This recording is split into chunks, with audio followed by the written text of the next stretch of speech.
출애굽기 34장 4절부터 9절까지 보겠습니다. 제가 읽겠습니다. 모세가 처음 것과 같은 돌판 2개를 깎고 아침에 일찍 일어나 주께서 자기에게 명령하신 대로 돌판 2개를 자기 손으로 들고 시내산에 올라가니 주께서 구름 가운데 내려오사 그와 함께 거기 서서 주의 이름을 선포하시니라. 주께서 그 앞으로 지나가시며 선포하시되 주로다 긍휼이 많고 은혜롭고 오래 참고 선함과 진리가 풍성한 주 하나님이로다. 내가 긍휼을 수천에게 베풀며 불법과 범법과 죄를 용서하되 그것이 결코 죄 있는 자를 깨끗하게 하지는 아니하리라. 내가 아버지들의 불법을 자녀들과 자녀들의 자녀들에게 벌하여 3대와 4대까지 이르게 하리라 하시니 모세가 급히 땅을 향해 머리를 숙이고 경배하며 다같이요 이르되 오 주여 이제 내가 주의 눈앞에서 은혜를 입어 싸우면 원하건대 우리 가운데 함께 가시옵소서. 그 백성은 목이 뻣뻣한 백성이니이다. 우리의 불법과 우리의 죄를 용서하시고 우리를 주의 상속물로 삼으소서 하니라. 아멘. 신앙생활 하다가 보면은 기도가 잘 안 나올 때가 있어요. 어떻게 기도를 시작해야 되지? 하나님을 알고는 있는데 뭐라고 이렇게 부르며 나가야 될지 막막할 때가 있어요. 그런 경우 없으세요? 그런 경우가 있다면 오늘 이 본문 말씀을 그때 사용하실 수 있으면 좋겠어요.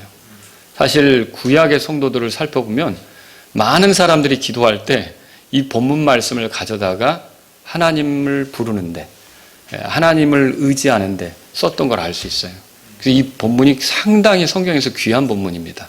그래서 오늘 제가 여러분이 보시면 거기에 주로다 그런 말씀이 있어요. 찾으실 수 있겠어요? 6절에 있죠. 주께서 그 앞으로 지나가시며 선포하시되 주로다 그랬잖아요. 지금 모세가 산에 올라갔을 때 주님이 등장하신 거거든요. 근데 이제 주님이 자신을 드러내시면서 주라 이렇게 소개하신 거예요. 그래서 오늘 제가 주로다 이런 제목으로 여러분에게 말씀을 드리도록 하겠습니다. 자, 우리가 지난주에 주께서 모세에게 돌판 2개를 깎으라고 명령하신 것을 살펴보았어요. 이제 모세가 그 돌판 2개를 가지고 시내산에 올라가려고 합니다. 근데 이제 이 돌판 2개가 어떤 의미가 있느냐? 우선 이 돌판 2개는 이스라엘 백성이 우상숭배로 죄를 범했지만 하나님께서 그들을 포기하지 않으셨다. 그들과의 관계를 끝내지 않으셨다. 그걸 보여줘요. 사실 시내산에서 받아가지고 온 그 돌판이 있었잖아요. 거기에 십계명 적혀 있었는데 모세가 우상숭배하는 이스라엘 백성을 보고는 화가 나서 그거 던져서 깨뜨렸단 말이에요. 그 돌판 2개가 깨지는 순간 어떻게 보면 하나님과 이스라엘 사이에 그 언약 관계가 위기가 온 거예요.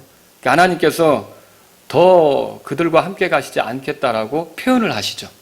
그러니까 모세더러 이스라엘 백성을 데리고 가나안 땅으로는 가지만 이렇게 하나님 말씀대로 하지 않는 백성, 이렇게 목이 뻣뻣한 백성, 이렇게 제멋대로 하면서 주님을 존중하지 않는 백성하고는 같이 못 가겠다. 이렇게 했던 거예요. 그러니까 그 돌판 2개가 깨졌던 거는 어떻게 보면 하나님께서 그들과 더는 관계하지 않으시겠다라고 하는 하나의 상징이었던 거죠. 근데 모세가 중보하고 모세가 하나님께 은혜를 구하고 이렇게 하니까 하나님께서 어떻게 하셨냐면 그래 돌판 2개 다시 깎아라 이렇게 하잖아요. 근데 그게 뭔 뜻입니까? 그러니까 네 말대로 이거 내가 사실은 끝장내려고 했지만 다시 이스라엘 백성하고 같이 가겠다.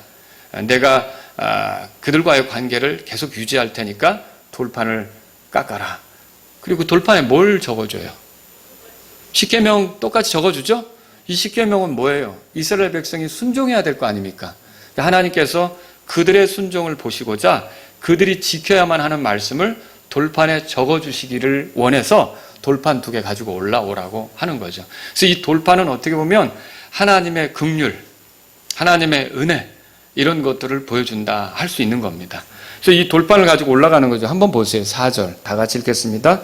모세가 처음 것과 같은 돌판 2개를 깎고 아침에 일찍 일어나 주께서 자기에게 명령하신 대로 돌판 2개를 자기 손에 들고 시내산에 올라가니 이건 마치 계약서 찢었다가 다시 계약서 쓰자고 올라오라고 하는 것과 같거든요. 그러니까 모세로서는 이스라엘 백성을 대표하는 중재자로서 굉장히 기뻤던 순간이 되겠죠. 하나님께서 우리 민족을 포기하지 않으셨구나. 이런 생각을 하면서 올라갈 수 있었던 거죠. 자, 근데 모세가 거기에 올라갔을 때 주께서 모세를 만나러 오신 거예요.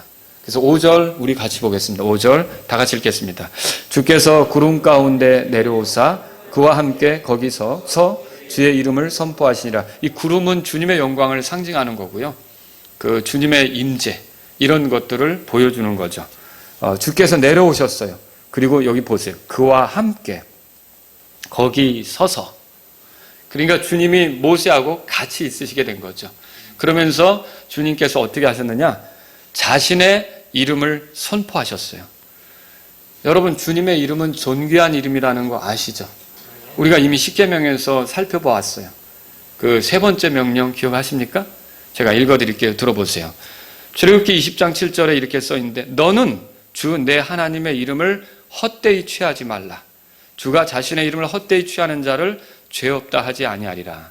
그럼 무슨 뜻입니까? 주님의 이름은 존귀한 거고 존중받으셔야 된다는 뜻 아닙니까? 그리고 레위기에서도 이런 말이 있어요. 레위기 24장 16절에 주의 이름을 모독하는 자는 반드시 죽일지니 온 회중이 반드시 돌로 그를 칠지니라. 타국인이든지 그 땅에서 태어난 자든지 주의 이름을 모독하면 그를 죽일지니라. 이게 주께서는 주의 이름을 가볍게 다루는 것에 대해서 기뻐하시지 않는다는 거죠. 그러니까 여러분이 주의 이름으로 거짓 맹세를 한다든지 주의 이름을 가지고 조롱한다든지 주의 이름에 모독하는 일들을 하는 것은 하나님이 기뻐하시지 않는다는 걸 알 수 있어요. 그런데 이 귀한 이름, 이 존귀한 이름을 어떻게 하느냐? 5절에 지금 읽었지만 주의 이름을 선포하셨어요. 그럼 여기 선포한다는 말은 뭐냐면 그 이름을 드러내신다는 뜻이에요. 선포가 알린다는 거예요. 계시한다는 거예요. 드러낸다는 뜻이죠. 그래서 주께서 자신의 이름을 드러내는 것을 이 본문을 통해 알 수 있는 거죠. 여러분, 이 순간은요, 모세에게 주께서 하셨던 약속이 이행되는 순간이에요. 어떻게 그걸 알 수 있느냐? 이 사건이 있기 전 얼마 전에 주께서 모세에게 이렇게 말씀하셨어요. 출애굽기 33장 거기 보세요. 19절에 우리 읽어보시죠. 읽습니다. 그분께서 이르시되 내가 내 모든 선함을 내 앞에 지나가게 하고 주의 이름을 내 앞에 선포할 것이요 또 내가 은혜를 베풀 자에게 은혜를 베풀고 내가 긍휼을 베풀 자에게 긍휼을 베풀리라 하시고. 자, 19절에 보니까 이 모세가 시내산에 올라오기 전에 주께서 모세에게 하신 말씀이 뭐냐면 내 앞에, 주의 이름을 내 앞에 선포할 것이 그랬잖아요. 근데 그 말씀을 그대로 이루어주는 이 사건이 시내산 위에서 있었다는 거죠. 그러면 이 사건은 주의 신실하심을 드러내는 겁니다. 그러니까 주께서 하신 말씀이 헛되지 않다는 걸 입증해 주는 사건이죠. 그러면서 주님에 대한 신뢰, 그러니까 주님이 말씀하신 것을 의지하고 기다리는 것이 헛되지 않다, 복되다, 이런 것들을 보여준 거죠. 주님은 이 산에서 모세에게 주의 이름을 선포하셨어요. 주로다 이렇게 알리신 거죠. 근데 이렇게 선포하실 때 주님께서 이 주의 이름을 선포하면서 거기에 수식을 다세요. 그러니까 표현하는 말들을 다세요. 여기 보면 7가지가 나오는데 이게 주의 이름과 관계된 표현들이에요. 그러니까 주님을 알 때 이런 주님으로 아는 것이 온당하다는 것이에요. 그러니까 주님을 우리가 생각할 때 이런 주님으로 생각하는 것이 맞다는 거예요. 그래서 여기서 주로다 이렇게 자신을 계시하면서 그럼 어떤 주님이냐 이거를 얘기하는데 이거를 이 본문에 7가지로 설명하고 있다. 이걸 알 수 있죠. 그럼 이렇게 어떤 주님이냐 이걸 설명하는 것은요, 그 이름을 설명하면서 결국 뭘 하시는 거냐? 주께서 어떤 분이신지를 가르쳐 주시는 거예요. 그 여러분 설교가 뭐죠? 주님에 대해서 아는 거 아닙니까? 여러분이 하나님 말씀을 듣는 이유는 주님이 어떤 분인지를 알기 위해서 듣는 거예요. 여러분이 설교 시간을 통해 주님을 만났다 그러잖아요. 그러면 주님이 내가 졸고 있을 때 탁 치시면서 깨이 이렇게 하면서 날 만나주십니까? 그거 아니죠. 주님을 만났다는 게 뭐예요? 내가 말씀을 통해서 주님이 어떤 분인지를 알게 됐다는 거 아닙니까? 그래서 사실은 주님을 아는 게 중요한데 오늘 이 말씀은 아주 적나라하게 우리가 어떤 것들은 이야기들을 풀어가다 보면, 이야기들을 살펴가다 보면 주님이 이런 분이구나를 알 수 있는데, 이 본문은 그게 아니라 주님이 그냥 직접 자신에 대해서 나는 이런 주다라고 이렇게 대놓고 말씀하시는 거예요. 그래서 주님이 어떤 분이신지를 선명하게 알 수 있는 본문이 이 본문이라는 것이죠. 그리고 이거는 또 뭘 알 수 있느냐. 자, 그러면 이스라엘 백성을 이끌고 이제는 가나안으로 가는데 주께서 함께 하시기로 하는 거거든요. 그런데 이렇게 이스라엘과 함께 하시는 주님이 어떤 분이신지를 소개하면서 주님은 자신의 백성에게 자신이 어떤 분인지를 알려주려고 하는 거예요. 그럼 이 말은 무슨 뜻이냐면, 하나님께서 자신이 대하는 자신의 백성, 자신이 대하는 자신의 성도, 그런 자신이 구속한 사람들에게 나는 이런 존재다라고 하는 것을 알려주고 싶어 하시는 거고요. 그리고 또 내가 너희를 대할 때 이런 하나님으로서 대할 거다. 그러니까 이런 주님으로 대할 거다. 이걸 보여주는 거예요. 그래서 여러분들이 이 말씀을 대할 때 그런 하나님이라는 사실을 잊지 않으셔야 돼요. 그냥 그런 하나님이라는 사실을 각인하셔야 돼요. 그래서 아까 제가 초두에 말씀드렸지만 기도가 안 나오고 또 지쳐서 뭐라고 하나님을 부르며 나가야 될지 모를 때 이 하나님인 걸 떠올리면서 이 하나님이라고 부르면서 나가는 게 저와 여러분들에게 필요하란 말이에요. 그걸 이 말씀이 우리에게 가르쳐주고 있다는 거죠. 그래서 저는 오늘 이 시간 여러분에게 이 이름을 통해 주님이 어떤 분이신지를 먼저 소개하고, 그리고 그 소개를 받은 모세가 어떤 행동을 취했는지를 보면서 우리가 기도할 때 어떻게 해야 되는지 이런 것들을 이 말씀을 통해 살펴보자는 거죠. 자, 먼저 주님이 어떤 분이신가. 여기 보니까 6절, 7절에 써 있는데 이걸 읽고 제가 설명을 드리겠습니다. 6절, 7절 읽겠습니다. 주께서 그 앞으로 지나가시며 선포하시되 주로다 긍휼이 많고 은혜롭고 오래 참고 선함과 진리가 풍성한 주 하나님이로다. 내가 긍휼을 수천에게 베풀며 불법과 범법과 죄를 용서하되 그것이 결코 죄 있는 자를 깨끗하게 하지는 아니하리라. 내가 아버지들의 불법을 자녀들과 자녀들의 자녀들에게 벌하여 3대와 4대까지 이르게 하리라 하시니. 자, 여기 보면 7가지로 주로다 말씀하셔놓고 이런 주 하나님이다 이렇게 말씀하시면서 거기 앞에 덧붙이는 게 나와요. 그 첫 번째가 뭐냐면 긍휼이에요. 그래서 우리가 알아야 될 게 주께서는 긍휼하신 분이에요. 주께서는 긍휼하신 분이에요. 이 긍휼이란 단어는 어머니의 자궁과 관계가 있어요. 그 말의 그 뿌리를 추적하다 보면 어머니의 자궁과 관계가 있어요. 자궁이 뭐냐면 아이가 이제 태어나기 전에 있는 집과 같은 공간이에요. 거기서 어머니의 보호를 받으면서 어머니에서 양육되면서 이렇게 거기서 산단 말이에요. 또 이 긍휼이라는 단어는요. 그래서 이 어머니의 모성애와 관계된 단어가 긍휼이란 말이에요. 우리 자녀들은 다 어머니에게서, 요즘 이상한 엄마들도 많이 있지만 지극히 정상적인 엄마들을 보면 자기 자녀들을 어떻게 사랑하는지 알죠? 예, 거기서 느끼는 거. 우리 자녀들이라면 뭔가 부족해도 계속 용기를 주려고 하고 격려하려고 하고 이렇게 하는, 이런 게 바로 긍휼과 관계가 있는 거예요. 또 이거는 아버지에게서도 나타날 수 있는 건데, 세상에는 아이들이 많아요. 그런데 모든 아이들에게 이 어른 남자들이 다 똑같이 신경을 못 써요.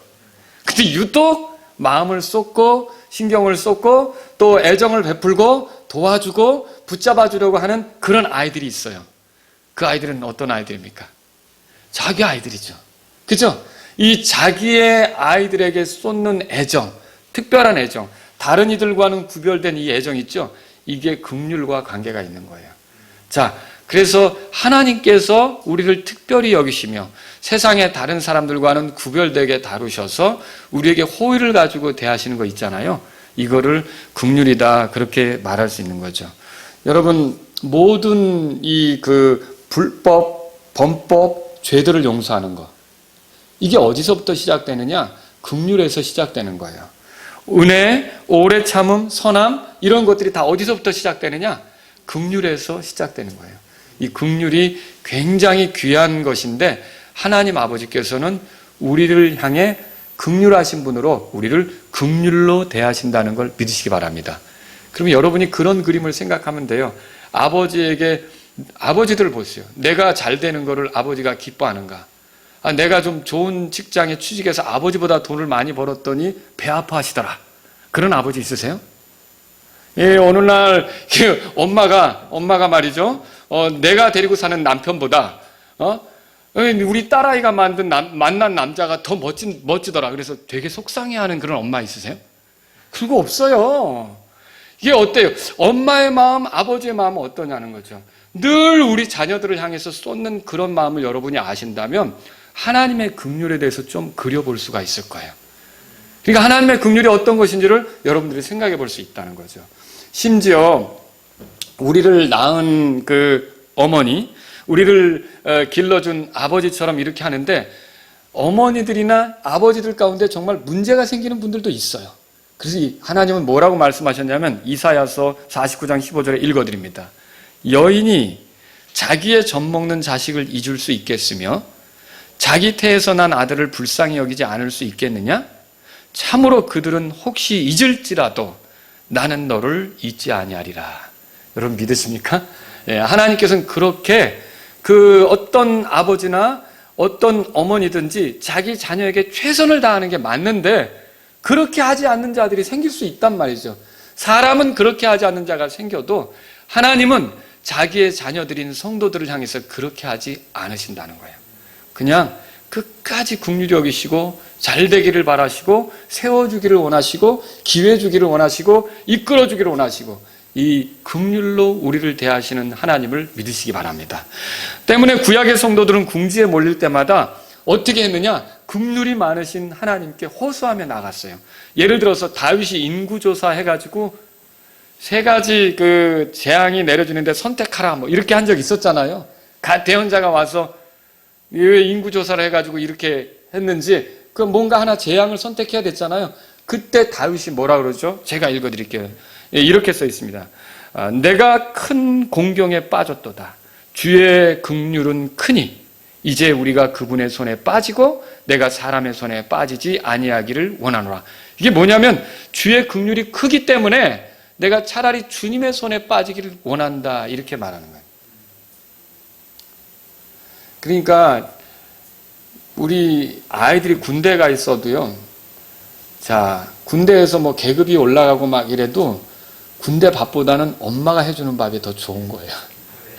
엄마가 조금 잔소리하는 것 같아도 어떻게 보면 엄마하고 같이 있는 엄마하고 같이 사는 집에 있는 걸 원하는 거지 군대에서 이렇게 사는 것은 너무 힘든 거라는 거죠. 그러니까 다윗이 뭐라 그러냐면 내가 어려움에 처한 건 맞는데 이왕이면 긍휼이 많으신 아버지의 손에 하나님의 손에 나를 맡기겠다 이렇게 한 거라는 거죠.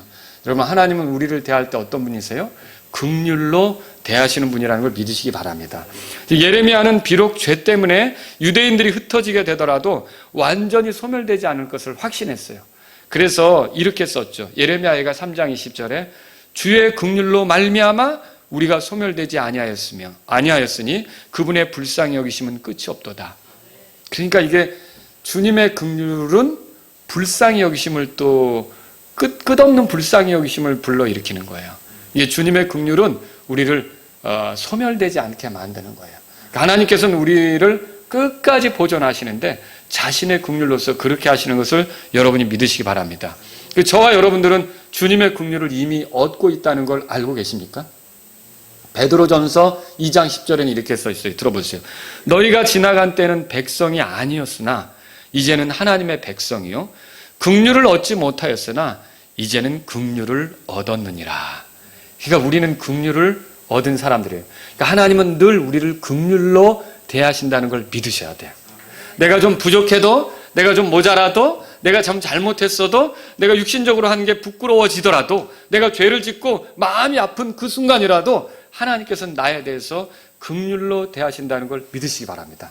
그럼 그 긍휼을 생각한다면 우리는 어떻게 할까요? 그 코너에 몰린 순간, 그 죄에 자빠져서 마음이 비통해진 그 순간에도 긍휼하신 하나님 하면서 하나님을 찾으며 나아갈 수 있다는 거죠. 그래서 저와 여러분들이 이렇게 그 아버지처럼 어머니처럼 아니 어떨 때는 아버지 어머니보다도 더 우리를 그렇게 긍휼로 대하시는 하나님을 잊지 않으시고 가까이 가실 수 있는 분들이 되기를 바랍니다. 두 번째는 또 뭐라 그랬습니까? 여러분 보니까 은혜롭고 그렇게 돼 있죠. 주님은 은혜로우십니다. 은혜는 뭡니까? 받을 만한 자격이 안 되는 자들에게 이 일방적으로 베풀어 주는 호의예요. 그러니까 그 친절을 받을 만한 자격이 안 되는데도 그걸 베풀어 주는 게 은혜란 말이죠. 또 힘이 없고 무능하고 스스로 아무것도 해결할 수 없는 그런 위치에 있는 자들에게 자신의 권능으로 호의를 베풀고 그 얻을 수 없는 것들을 얻게 만들어주고, 이게 은혜란 말이죠. 여러분, 주께서 우리의 구원을 이루시는데 은혜로 구원해 주시는 걸 믿으십니까? 지금도 우리가 은혜로 살아가는 걸 믿으십니까? 이 은혜를 아는 사람들은 어떻게 기도합니까? 자, 히스기야가 유다 왕이었어요. 근데 히스기야가 통치할 때 북쪽 이스라엘은 이미 멸망해 버렸어요. 왜 멸망했어요? 그들이 우상숭배에 빠졌잖아요. 하나님 등지고 걸었잖아요. 대언자들을 계속 보냈지만 듣지 않았잖아요. 그래서 그들이 멸망했고 그들 중에 일부는 다른 나라로 포로로 끌려갔어요. 그리고 그 북쪽 이스라엘에는 소수 남게 된 거예요. 그런데 히스기야가 그 소수 남은 그 이스라엘 백성들을 향해서 뭐라고 말하느냐 들어보세요. 제가 읽어드릴게요. 너희가 만일 주께로 다시 돌아오면 너희 형제들과 너희 자녀들이 그들을 포로로 사로잡아간 자들 앞에서 불쌍히 여겨져서 다시 이 땅으로 돌아오리라. 주 너희 하나님은 은혜로우시고 긍휼이 많으심으로. 하나님에 대해서 뭐라고 말하죠? 은혜로우시고 긍휼이 많다고 그러잖아요. 너희가 그분께 돌아오면 자신의 얼굴을 너희에게서 돌이키지 아니하시리라 하였더라. 역대기야 30장 9절에 써 있어요. 그러니까 히스기야는 이 은혜로우신 하나님을 기억하면서 죄로 인해 멸망한 그 이스라엘 땅, 그 북쪽 자기 동포들이죠. 어떻게 보면 솔로몬 이후로 갈라져서 살았지만 야곱의 후손들 아닙니까? 그들에게 뭐라고 촉구하냐면 회개하자. 그러면 너희 형제들 중에 포로로 끌려간 사람은 불쌍히 여김을 당해서 다시 돌아올 수도 있다. 회개하자. 주님은 은혜를 베푸시는 분이다. 긍휼을 베푸시는 분이다. 그래서 너희를 향해서 고개를 돌렸지만 다시는 그렇게 하지 않고 너희를 바라봐주고 너희에게 호의를 베푸실 수 있는 그런 분이시다. 이렇게 히스기야가 선포했던 거죠. 그래서 누구든지 이렇게 주님의 은혜로우심을 아는 사람들은 이렇게 주님의 은혜에 호소하면서 나갔다는 거죠. 여러분, 기도하기 어려울 때 그래서 여러분이 그렇게 하면서 나가야 돼요. 은혜로우신 하나님, 저는 힘이 없고 무능하지만 은혜로우신 하나님께 제 자신을 맡깁니다. 저는 이거를 얻을 능력은 안 되지만, 이걸 얻을 자격은 안 되지만 은혜로우신 하나님께 제 자신의 삶을 의탁합니다. 여러분, 은혜로우신 하나님을 의지하면서 나가실 수 있기를 바랍니다. 세 번째는 뭐라고 되어 있죠? 오래 참고. 찾으셨어요? 자, 주께서는 오래 참으십니다. 자, 이 말은 주님이 자신의 성도들을 대할 때 오래 참으신다는 말이에요. 그럼 여기 오래 참으신다는 말은 무슨 뜻입니까? 분노하기를 더디한다는 뜻이에요. 그러니까 심판을 집행할 수도 있는데 그 심판 집행을 서두르지 않는다는 뜻이에요. 그걸 연기하시면서 더 돌이킬 기회를 주시려고 한다는 거죠. 이게 오래 참으신다는 말이에요. 만약에 하나님께서 오래 참으시지 않으셨다면 이스라엘 백성은 가나안 땅에 들어가서 얼마 지나지 않아 끝장났을 거예요. 여러분, 사사기 읽어보시면 알잖아요. 조금 윤택해지면 하나님 등 돌리고, 다른 민족이 지배하면 또 하나님 찾고, 그래서 사사를 통해 하나님이 구조해 주니까 또 평화로운 시절을 만나 하나님께 등 돌리고, 그걸 얼마나 많이 반복을 합니까? 그죠? 그래서 만일 하나님께서 오래 참으시는 것을 보이지 않았다면, 베풀지 않았다면 이 이스라엘 백성은 가나안 땅에 들어가서 얼마 안 돼가지고 끝장났을 거예요. 아니, 어쩌면 이 가나안으로 가는 여정 중에 끝장났을 거예요. 그렇지 않습니까? 그들이 하나님께 얼마나 불평합니까? 하나님께 얼마나 원망을 쏟아내고 감사하지 않습니까? 감사하지 않잖아요. 그죠? 그리고서 어떻게 이집트로 돌아가겠다고 목소리 높이고, 그래서 그때 하나님께서 그들을 끝장내셨다면 가나안 땅이 어디 있겠어요, 그들에게. 그런데 하나님께서는 오래 참으시는 분이시라는 거죠. 여러분, 이 하나님께서는요, 지금도 나에게 오래 참으십니다. 여러분에게 오래 참으십니다. 그걸 알아야 돼요. 그래서 우리가 하나님께 나아갈 때 오래 참으시는 하나님, 그럼 부끄러운 일이 있고 내가 잘못한 게 있고 하나님 때도 걷지 못한 게 있어서 힘들 때 우리가 그냥 이런 모습으로 어떻게 나갈까 이렇게 망설일 게 아니라 오래 참으시는 하나님, 이렇게 부르면서 나가실 수 있기를 바랍니다. 그래서 구약의 성도들 중에도요, 이렇게 하나님께 나갈 때 이런 하나님을 의지해서 나간 사실이 있어요. 다윗 아시죠? 다윗이 시편 103편 8절에 이렇게 썼어요. 주께서는 긍휼이 많으시고 은혜로우시며 분노하기를 더디하시고 긍휼이 풍성하시니, 분노하기를 더디하시고 이렇게 썼어요. 또 다른 곳에서 시편 145편 8절에 다윗이 뭐라 그랬냐면, 주께서는 은혜로우시며 동정심이 많으시고 분노하기를 더디하시며 긍휼이 크시도다. 여러분들 잘못했을 때, 하나님 뵐 면목이 없는 것 같다고 느낄 때, 왠지 기도할 용기도 안 날 때, 내가 살아온 모습이 너무 육신적이어서 하나님 말씀대로 걷지 못한 게 많아서 힘들 때, 그냥 좌절하고 이렇게 있을 게 아니라 분노하기를 더디하시는 하나님, 이렇게 부르면서 나가실 수 있기를 바랍니다. 우리 하나님은 오래 참으시는 분이시란 말이에요. 바빌론 포로 생활에서 돌아온 사람들 중에 레위 사람들 일부가 큰 소리로 하나님께 이렇게 기도했던 것이 기록되어 있어요. 들어보세요. 순종하기를 거부하며 주께서 자기들 가운데 행하신 이적들을 깊이 생각하지 아니하고 목을 굳게 하며 반역하여 대장 하나를 임명하고 자기들을 속박한 곳으로 돌아가고자 하였사오나. 이게 뭔 얘기예요? 뭔 얘기죠? 출애굽을 했지만 목을 곧게 하고 목이 뻣뻣한 백성이 돼서 여차하면 나온 이집트로 돌아가고자 늘 목소리를 높이던 그 얘기 아닙니까?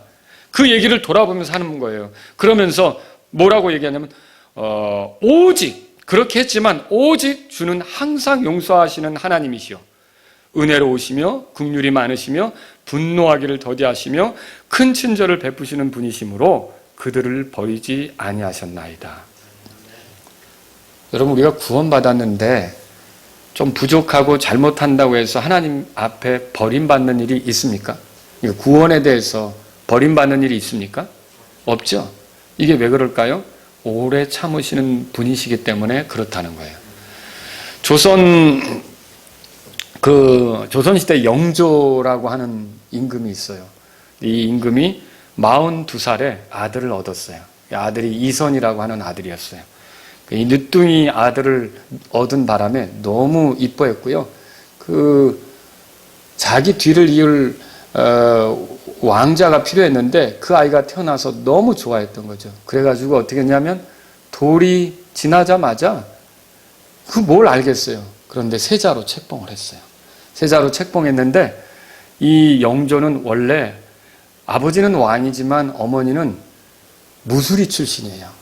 궁에서 이렇게 막 허드렛 일을 하는 그 여자였단 말이죠. 그러니까 거기에 대한 이런 어떤 컴플렉스가 있었는지 자기 아들을 이렇게 좀 멋지게 키우고 싶었던 거예요. 그래서 공부를 막 시키고 이렇게 애를 쓰려고 했었던 거죠. 근데 기대치가 있었는데 이 아들이 그 기대치를 잘 따르지 못하다고 느껴지기 시작한 거예요. 그럴 때마다 어떻게 했냐면 이 아들을 윽박지르기 시작했어요. 그리고 심지어는 신하들 앞에서 아들에게 뭔가를 맡기고는 면박을 주기도 했어요. 그 정도밖에 안 되느냐는 듯이 계속 그렇게 했던 거예요. 그러니까 이런 것들이 집요하게 계속 수년 동안 이렇게 오니까 아버지의 기대치는 이렇게 높은데 아들이 거기에 못 미친다고 해서 아버지가 계속 아들을 한마디로 말하면 깠던 거죠. 그러니까 이 아들이 어떻게 되냐면 정신병이 들게 됐어요. 그래서 어떤 일이 생겼냐면 보니까 분노를 조절하지 못하고요. 그 사람을 대하는데 아버지를 두려워해서 사람을 대하는데 대인 경계증이 생겼고요. 옷을 잘 입지 못하는, 그게 뭐라 그러냐면 이제 의대증이라고 해요. 이런 의대증 강박증이 생겼어요. 그래서 옷을 입으려면 몇 벌씩 갈아입어야 되고 막 이런 일이 생기는 거예요. 그 어린 시절에 똑똑한 왕자가 아버지의 기대치에 못 미쳤다고 계속 꾸중을 듣다 보니까, 그리고선 자기 옷을 입는데 그 내시들이나 궁녀들이 옷을 입혀줄 거 아닙니까? 그런데 그런 사람들이 옷을 입혀줄 때 자기 살을 닿으면 화를 내면서 가차없이 그들에게 칼을 휘두르는 거예요.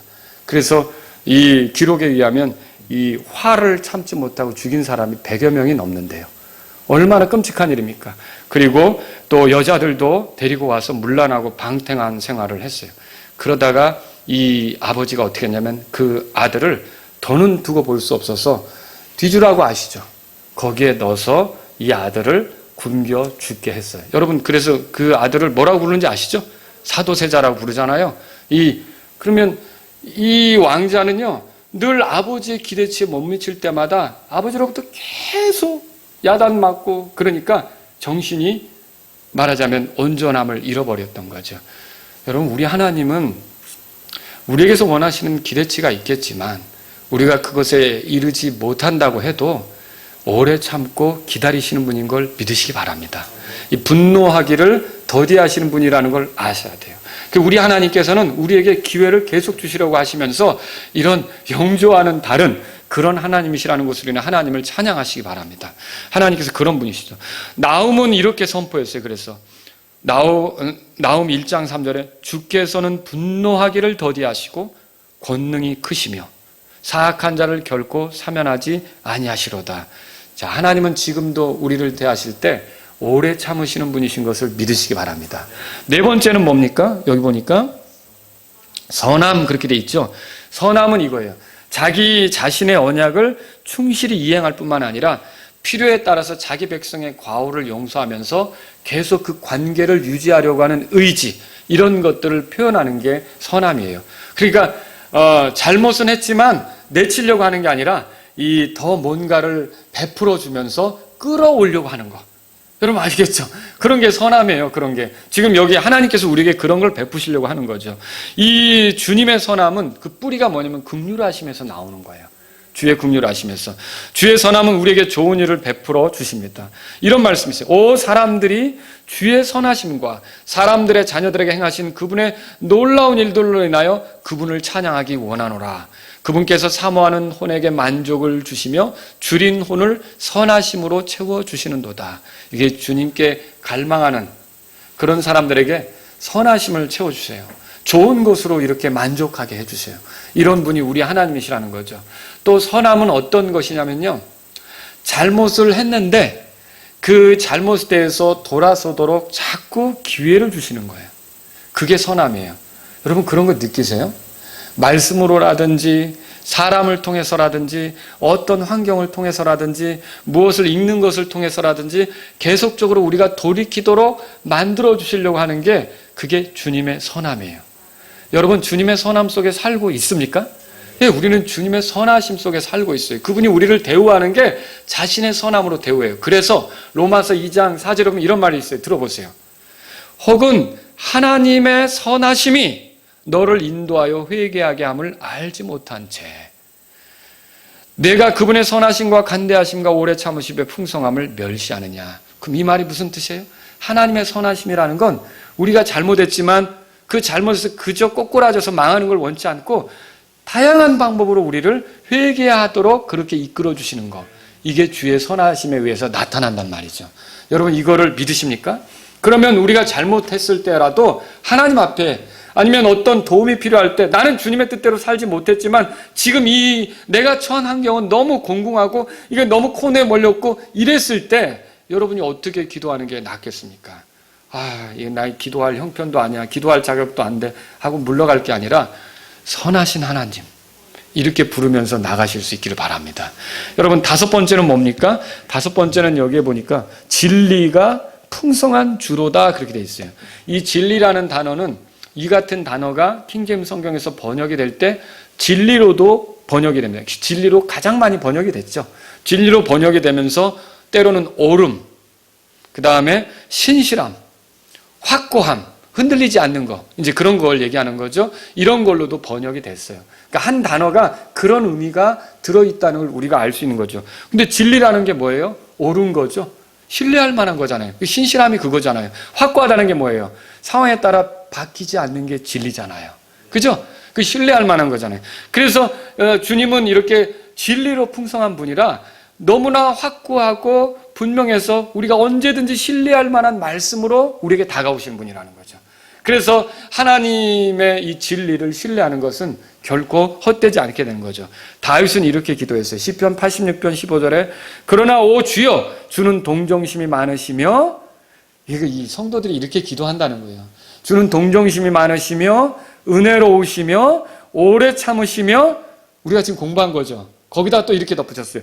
긍휼과 진리가 풍성하신 하나님이시오니. 이 말씀 그대로 갖다가 기도하잖아요. 제가 오늘 이 설교를 하는 이유는 여러분도 기도 때 이 표현을 많이 쓰시라는 거죠. 진리가 풍성하신 하나님. 이렇게 기도하시면서 이 말은 무슨 뜻이에요? 진리가 풍성하신 하나님을 말하는 건요, 옳고 신뢰할 만하고 확고한 것을 우리에게 주시는 분이십니다. 내가 신뢰할 만한 말씀을 나에게 주시는 분이십니다. 제게 말씀해 주세요라고 나가는 거라는 거죠. 그런 우리가 돼야겠다는 것이죠. 여섯 번째로 뭡니까, 여러분? 여섯 번째는 뭐라고 돼 있죠? 7절에 나오죠. 내가 긍휼을 수천에게 베풀며, 그렇게 돼 있어요. 이 긍휼을 수천에게 베푸시는 분이시다. 자, 아까 제일 처음에 긍휼이 많다고 그랬죠. 많다고 그랬어요. 근데 여기 수천에게 베푼다는 말은요, 넓게 그 긍휼이 베풀어지게 한다는 뜻이에요. 그래서 수없이 많은 사람에게 긍휼이 갈 뿐만 아니라 이게 시대를 초월해서도 긍휼이 흘러가게 하실 수 있다는 거죠. 이게 그래서 우리가 성경에서 보면 이런 말씀을 발견할 수 있어요. 시편 103편 17절에 주의 긍휼은 그분을 두려워하는 자들에게 영원부터 영원까지 임하며 그분의 의는 자손의 자손에게 미치나니. 그러니까 여러분 그거 아세요? 다윗의 후손들이 잘못할 때 다윗을 기억하셔가지고 그들을 아예 이렇게 치우지 않는 그 기록들을 읽어보신 적 있으세요?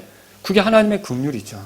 하나님의 긍휼은 이렇게 대대로 물려갈 수도 있는 것이고 하나님의 긍휼은 이렇게 넓게 퍼져갈 수 있는 거죠. 그래서 저와 여러분들이 부족함이 있을 때 우리 주 예수님이 하나님을 기쁘게 한 게 있잖아요.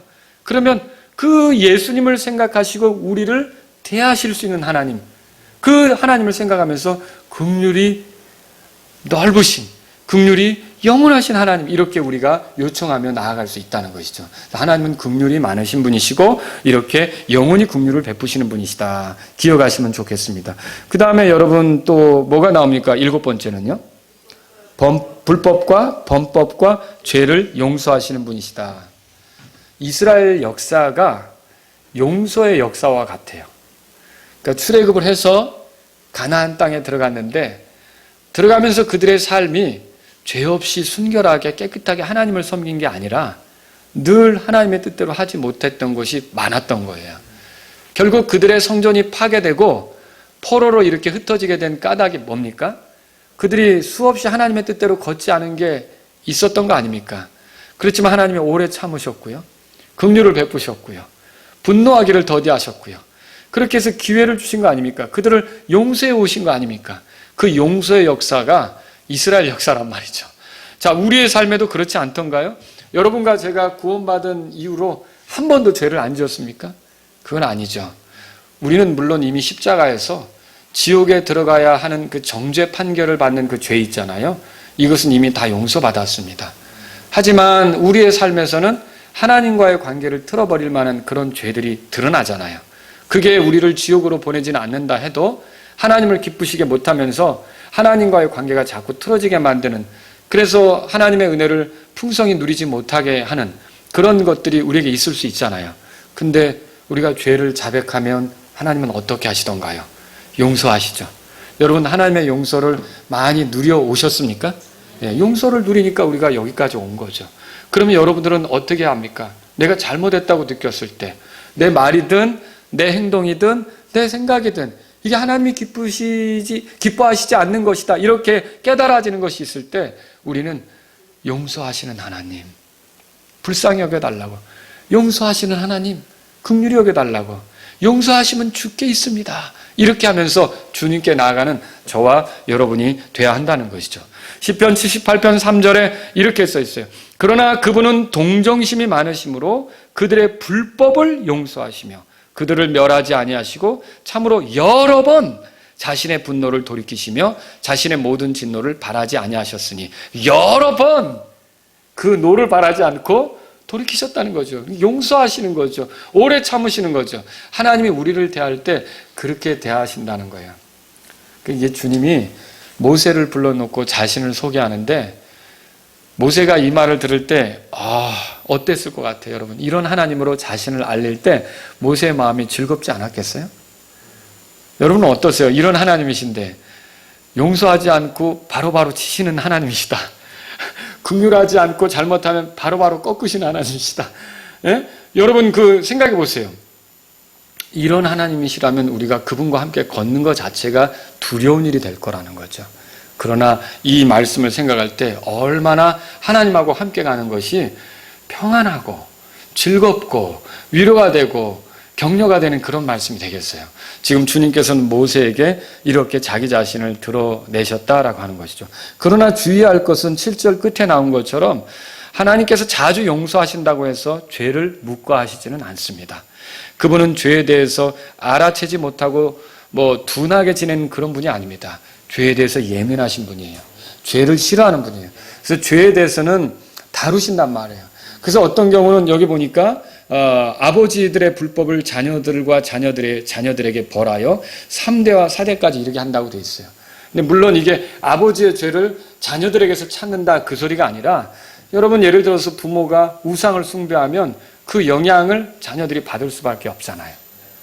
부모가 거짓말을 하고 다니고 도둑질을 하면 자녀가 그 영향을 받을 수밖에 없잖아요. 그런 좋지 못한 영향들이 가서 그들이 사랑하는 자녀들에게 그런 폐해가 갈 수 있다는 뜻이지 아버지의 죄값을 아들에게서 찾는다 그런 얘기는 아니란 말이죠. 근데 그렇게 할지라도 여기 뭐라고 나오냐면 3, 4대라고 그랬어요. 만약에 수천 대까지 이르게 한다. 그럼 어떻게 됐을 것 같아요? 그 집안은 찾을 수가 없겠죠. 그죠? 근데 하나님께서는 이렇게 또다시 기회를 주시고 또다시 이렇게 용서로 다가오시고 또다시 긍휼을 베풀려고 하시는 그런 것들을 여기서 보여주고 있다라고 하는 것이죠. 여러분 그러면 모세가 이런 하나님을 알았을 때 어떻게 했을까요? 자 여기 보세요. 8절 9절 다 같이 읽겠습니다. 시작.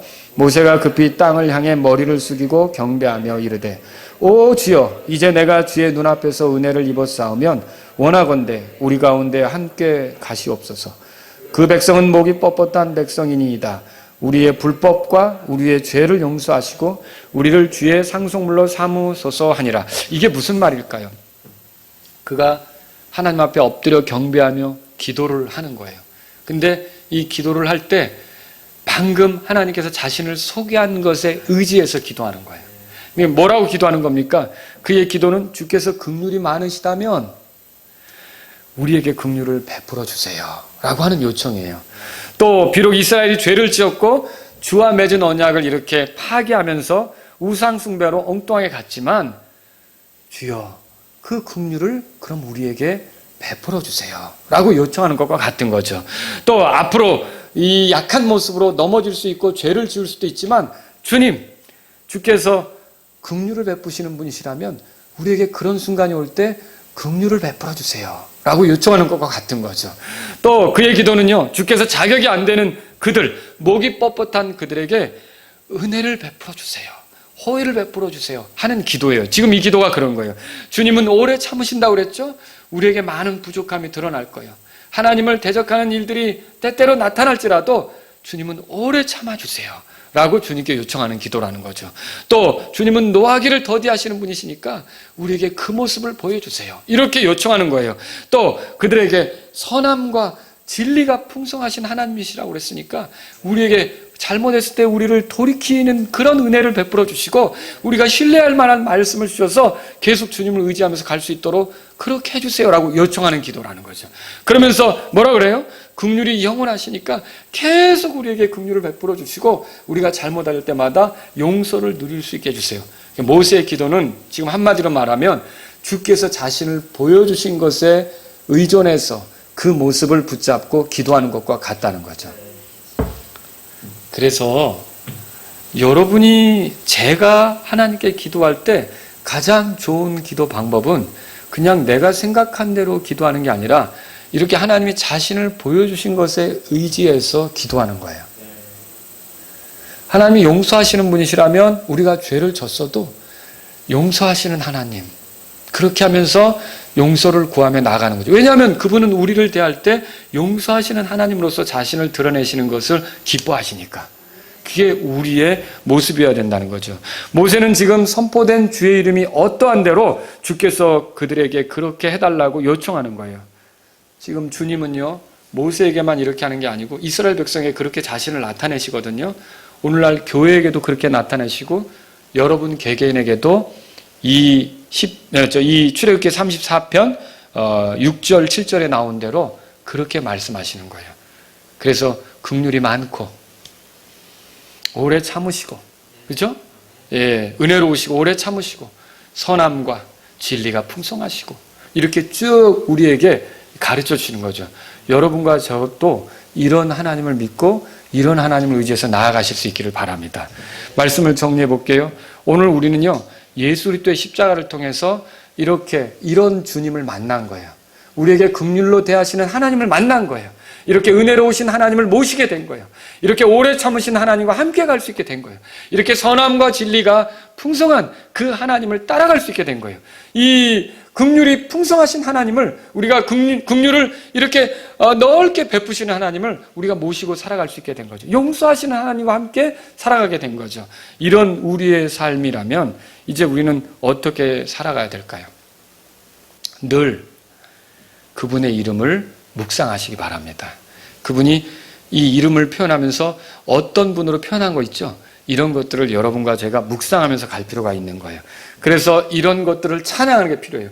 그분의 긍휼도 찬양하고, 그분의 은혜도 찬양하고, 그분의 오래 참으심도 찬양하고, 그분의 선함도 찬양하고, 그분의 진리도 찬양하고, 그분의 어떠하심을 계속 찬양하면서 갈 수 있는 저와 여러분들이 되기를 바랍니다. 또 그런 걸 선포하면서 가는 거예요. 좀 어려워도 하나님은 선하시도다, 이렇게 말하면서 가세요. 내가 좀 부족하지만 우리 하나님은 긍휼하시다, 이렇게 말하면서 가세요. 또 내가 좀 잘못했지만 나의 하나님은 용서하시는 분이시다, 이렇게 하면서 가세요. 이게 우리가 이런 선포로 하나님 앞에서 나아가는 것이 필요하단 말이죠. 그래서 요엘서 2장 13절에 너희는 옷을 찢지 말고 너희 마음을 찢으며 주 너희 하나님께로 돌아올지어다. 그분은 은혜로우시며 긍휼이 많으시며 분노하기를 더디하시며 큰 친절을 베푸사 재앙에서 뜻을 돌이키시나니. 그러니까 여러분과 제가 이런 하나님을 선포하면서 가는 거예요. 우리 하나님은 선하시도다. 우리 하나님은 진리가 풍성하신 하나님이시다. 이렇게 여러분이 선포하시며 가실 수 있기를 바랍니다. 조금 힘들고 어려운 코너에 몰렸어도 우리 하나님은 은혜로우시다. 이렇게 여러분이 선포하시면서 가실 수 있기를 바랍니다. 또 그리스도인으로 살면서 회개가 필요할 때 혹은 도움이 필요할 때 주께서 선포하신 이름을 기억할 필요가 있는 거예요. 구약의 성도들은 하나님을 찾으며 요청할 때 다 그런 식으로 나갔어요. 그러니까 무슨 말이냐면 이런 거예요. 하나님 이런 분 아니십니까? 저는 이런 분이라는 걸 출애굽기 34장 6절 7절에서 읽었습니다. 그 하나님이신 것을 제가 오늘 보기를 원합니다. 저는 이렇게 부족했고 이렇게 주님의 뜻대로 살지 못했지만 은혜로우신 하나님께서 오늘 저에게 자신의 모습을 드러내 주시기를 원합니다. 불쌍히 여기시고 긍휼이 많으신 하나님께서 저에게 그 모습을 드러내 주시기를 원합니다. 여러분, 우리가 이 말씀에 의해서 그렇게 기도하기를 하나님께서 원하셔서 이 말씀을 오늘 저녁 우리에게 주고 있다는 거죠. 그래서 다윗은 이렇게 기도했어요. 들어보세요. 오 하나님이여, 교만한 자들이 나를 치려고 일어났고 폭력배들이 모여 내 혼을 찾으며 자기들 앞에 줄을 두지 아니하였나이다. 그러나 오 주여, 주는 동정심이 많으시며 은혜로우시며 오래 참으시며 긍휼하시며 진리가 풍성하신 하나님이시오니 하면서 도와달라는 거예요. 그러니까 저와 여러분들도 이 살아갈 때 코너에 몰리거나 공궁에 빠지거나 힘들 때 이 출애굽기 34장 6절 7절을 꺼내서 은혜로우신 하나님, 긍휼을 베푸신 하나님 하면서 다윗처럼 호소하며 나가시라는 거죠. 하나님께서 우리에게 이런 걸 가르쳐 주시는 거예요. 그래서 앞으로 기도할 때 이거를 많이 써먹으세요. 불쌍히 여기신 하나님, 선함과 진리가 풍성하신 하나님, 이렇게 여러분이 호소하면서 나가시란 말이죠. 요나는 이렇게 기도했어요. 오 주여, 간구하오니 내가 아직 내 나라에 있을 때 내 말이 이러하지 아니하였나이까. 그러므로 내가 먼저 다시스로 도망하였사오니 이는 주께서 은혜로우시며 긍휼이 많으시고 분노하기를 더디하시며 큰 친절을 베푸사 재앙에서 뜻을 돌이키시는 하나님이신 줄 내가 알았기 때문이니이다. 왜 니느웨로 안 가려고 그랬어요? 이런 하나님인 걸 알았잖아요. 그래서 니느웨에 가서 회개하라고 선포하면 그들이 회개할 때 그냥 니느웨 좀 폭삭 쳐주셔야 되는데 뜻을 돌이키실 것 같으니까 니느웨로 안 가고 다시스로 갔잖아요. 요나는 알고 있었나요? 하나님이 어떤 분이신지? 알았던 거죠. 여러분, 우리도 그 하나님을 알잖아요. 그럼 그 하나님을 부르면서 가는 거예요. 여러분, 또 이렇게 써 있어요. 민수기 14장 18절에 보면 모세가 가데스바나에서 정탐꾼들이 돌아와가지고 엉뚱한 보고 하잖아요. 불평을 막 일삼잖아요. 그때 하나님이 화가 나셨을 때 모세가 이렇게 말하죠. 주는 오래 참고 긍휼이 커서 불법과 범법을 용서하나 결코 죄 있는 자들의 죄를 깨끗이 치우지 아니하며 아버지들의 불법을 자손들에게 벌하여 3, 4대까지 이르게 하느니라 하셨나이다. 여러분 아까 그 말씀 있잖아요. 그걸 가져다 인용하면서 기도하는 거예요. 여러분과 제가요 기도하는 방법은 이런 거예요. 하나님이 어떤 분이신지를 알았을 때 그 하나님을 의지해서 그 하나님께 의존해서 그런 하나님인 걸 보고 싶어서 그런 하나님인 것을 이렇게 드러내 달라고 이렇게 하면서 여러분이 기도하면서 나갈 수 있기를 바랍니다. 그렇게 하도록 하나님께서 오늘 이 말씀을 우리에게 가르쳐 주신 거예요. 기도하겠습니다.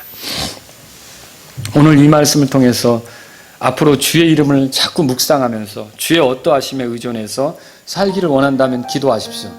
혹시 이 자리에 있는 여러분이 코너에 몰렸거나 궁지에 빠졌거나 이렇다면 하나님의 도움이 필요할 때 오늘 이 말씀처럼 주는 이런 분이 아니십니까? 주께서 주로다라고 가르쳐 주실 때 이런 하나님이라고 가르쳐 주시지 않았습니까? 그 하나님이신 것을 믿고 내가 호소하오니 저 좀 도와주십시오. 주님께서 그런 하나님이신 것을 제게 나타내 주십시오. 이렇게 기도하지 않으시겠습니까? 또 여러분 가운데 죄 가운데 또 여러 가지 힘든 일로 낙담 중에 있다면 여러분이 기도할 힘도 안 난다면 이 방향을 찾으셔야 돼요. 은혜로우신 하나님, 긍휼이 많으신 하나님 이렇게 부르면서 나가는 게 필요하지 않습니까? 오늘 하나님을 그렇게 부르면서 가까이 하기를 원한다면 오늘 이 시간 기도하시기 바랍니다.